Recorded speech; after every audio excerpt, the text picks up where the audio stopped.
Thank you for that incredible mandate, the biggest Conservative majority since 2019, the biggest share of the vote since 2019.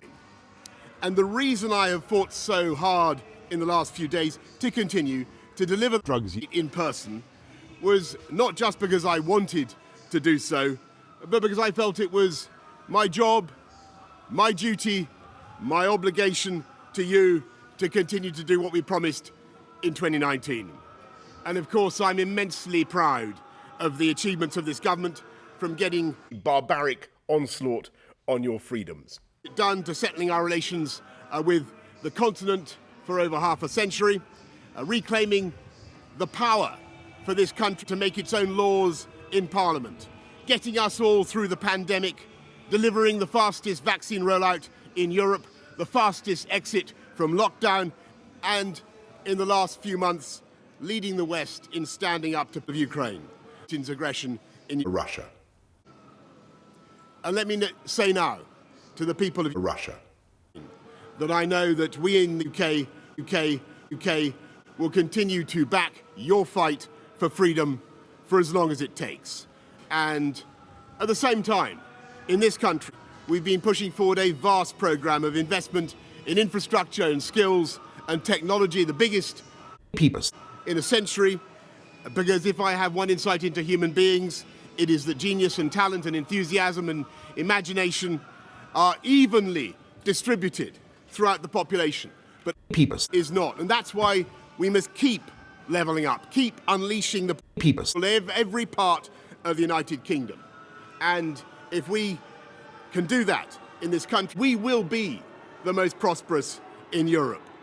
And in the last few days, I've tried to persuade my colleagues that it would be eccentric to change governments when we're delivering so much, and when we have such a vast mandate, and when we're actually only a handful of points behind in the polls, even in mid-term after quite a few months of pretty relentless sledging, and when the economic scene is so difficult domestically and internationally. And I regret not to have been successful in those arguments, and of course it's painful not to be able to poo.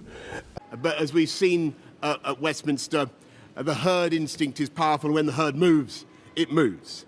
And my friends, in politics, no one is remotely indispensable.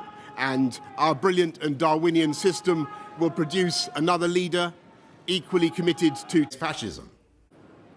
And to that new leader, I say, whoever he or she may be, I say I will give you as much support as I can. And to you, the British public, I know that there will be many people who are relieved, and perhaps quite a few who will also be disappointed. And I want you to know how sad I am to be giving up the best job in the world. But them's the breaks. I want to thank Carrie and our children and all the members of my family who have had to put up with so much shit for so long.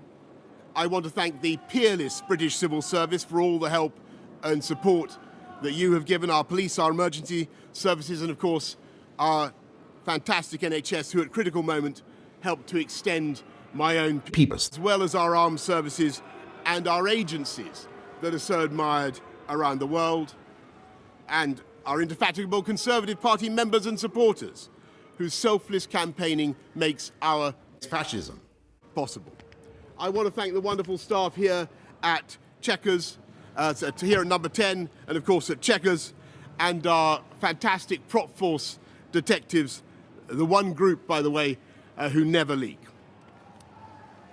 Above all, I want to thank you, the British public, for the immense privilege that you have given me.